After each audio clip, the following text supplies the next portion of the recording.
Hello बच्चों, let's read the question.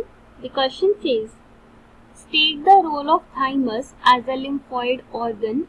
Name the cells that are released from it and mention their function.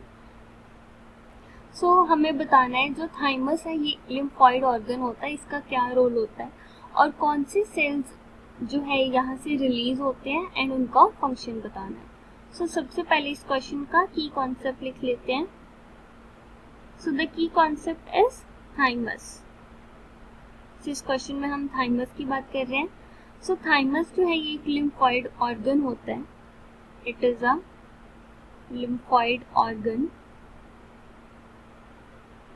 और ये primary lymphoid organ होता है. It is a primary lymphoid organ in the immune system. और ये कौन से cells produce करता है? It produce T cells. T cells जो है ये बेसिकली लिम्फोसाइट्स होते हैं. ये बनते बोन मैरो में है लेकिन ये they get matured in thymus. Thymus के अंदर आके ये मैच्योर होते हैं एंड यहाँ से ये रिलीज होते हैं. सो ये हो गए सेल्स. अब इनका फंक्शन क्या होता है? सो ये जो टी सेल्स हैं ये पहली बात ये एंटीबॉडीज प्रोड्यूस नहीं करते. बी सेल्स प्रोड्यूस करते हैं एंटीबॉडीज को, बट ये बी सेल्स को हेल्प करते हैं एंटीबॉडीज प्रोड्यूस करने में.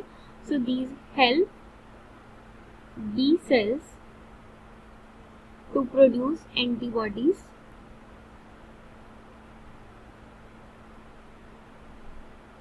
एंड ऑल्सो जो टी सेल्स होते हैं ये सेल मीडिएटेड इम्यून रिस्पॉन्स के लिए रिस्पॉन्सिबल होते हैं. These are responsible for cell mediated immunity. Cell mediated immunity जैसे कि graft rejection. Example graft rejection. So ये दो फंक्शन हो गए थाइमस टी सेल्स के.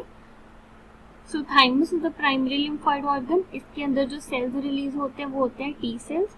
टी सेल्स का काम क्या होता है? बी सेल्स को हेल्प करना एंटीबॉडीज प्रोड्यूस करने में एंड ये सेल मीडिएटेड इम्यूनिटी को के लिए रिस्पॉन्सिबल होता है. For example graft rejection. So this is the answer. Hope you understood it well. Best of luck.